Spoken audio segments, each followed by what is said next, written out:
ಸಿಹಿ ಗೆಣಸು ಅಥವಾ ಒಬ್ಬಟ್ಟು ಜೊತೆ ಕಾಯಿ ಹಾಲು ಇಷ್ಟಪಡೋರು ಈ ರೀತಿ ಒಂದ್ಸಲ ಟ್ರೈ ಮಾಡಿ. ಟೇಸ್ಟ್ ಅಂತೂ ತುಂಬಾ ಚೆನ್ನಾಗಿರುತ್ತೆ. 2 ನಿಮಿಷದಲ್ಲಿ ಈ ರೆಸಿಪಿನ ಮಾಡ್ಕೋಬೋದು. ತುಂಬಾ ಸುಲಭವಾದಂಥ ತುಂಬಾ ಟೇಸ್ಟಿಯಾದಂಥ ರೆಸಿಪಿ ಇದು. ಅದಕ್ಕಿಂತ ಮುಂಚೆ ನನ್ನ ಚಾನಲ್ನ ದಯವಿಟ್ಟು ಸಬ್ಸ್ಕ್ರೈಬ್ ಮಾಡಿಕೊಂಡು ಸಪೋರ್ಟ್ ಮಾಡಿ. ನೀವು ಒಂದ್ಸಲ ಟ್ರೈ ಮಾಡಿ ಟೇಸ್ಟ್ ಹೇಗೆ ಬಂತು ಅಂತ ಕಮೆಂಟ್ ಮಾಡಿ. ಮೊದಲು ಮಿಕ್ಸಿ ಜಾರ್ಗೆ 1 ಬೌಲ್ ಆಗೋವಷ್ಟು ತೆಂಗಿನಕಾಯಿನ ಹಾಕ್ಕೊಳ್ತಾ ಇದ್ದೀನಿ. ಅದರ ಜೊತೆಗೆ 2 ಏಲಕ್ಕಿನ ಹಾಕ್ಕೊಳ್ತಾ ಇದ್ದೀನಿ. ಜಾಸ್ತಿ ಕ್ವಾಂಟಿಟಿಲಿ ಮಾಡೋದಾದರೆ ಜಾಸ್ತಿ ಹಾಕ್ಕೊಳ್ಳಿ. 1 ಸ್ಪೂನ್ ಆಗೋವಷ್ಟು ಹುರಿಗಡಲೆನ ಹಾಕ್ಕೊಳ್ತಾ ಇದ್ದೀನಿ. 1/4 ಸ್ಪೂನ್ ಆಗೋವಷ್ಟು ಗಸಗಸೆನ ಹಾಕ್ಕೊಳ್ತಾ ಇದ್ದೀನಿ. ಈ ರೀತಿ ಒಂದ್ಸಲ ಕಾಯಲ್ಲನ್ನು ಮಿಸ್ ಮಾಡದೆ ಟ್ರೈ ಮಾಡಿ. ಸಿಹಿಗೆ ತಕ್ಕಷ್ಟು ಬೆಲ್ಲನ ಹಾಕ್ಕೊಳ್ತಾ ಇದ್ದೀನಿ. 4 ಸ್ಪೂನ್ ಆಗುವಷ್ಟು ಬೆಲ್ಲದ ಪೌಡರ್ನ ಹಾಕ್ಕೊಳ್ತಾ ಇದ್ದೀನಿ. ಬೆಲ್ಲ ಹಾಕ್ಕೊಳ್ಳೋದಾದರೆ ಬೆಲ್ಲನ ಕರಗಿಸಿ ಹಾಕ್ಕೊಂಡು ಮಿಕ್ಸ್ ಮಾಡ್ಕೊಳ್ಳಿ.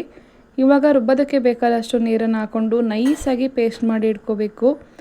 ತರಿಯಾಗಿ ಮಾಡಿದ್ರೆ ಚೆನ್ನಾಗಿರಲ್ಲ. ಈ ರೀತಿ ನೈಸಾಗಿ ಪೇಸ್ಟ್ ಆಗಬೇಕು. ಕನ್ಸಿಸ್ಟೆನ್ಸಿ ನೋಡಿಕೊಂಡು ನೀರನ್ನ ಸೇರಿಸ್ಕೊಂಡು ಒಂದ್ಸಲ ಮಿಕ್ಸ್ ಮಾಡಿಕೊಂಡ್ರೆ ಆಯಿತು.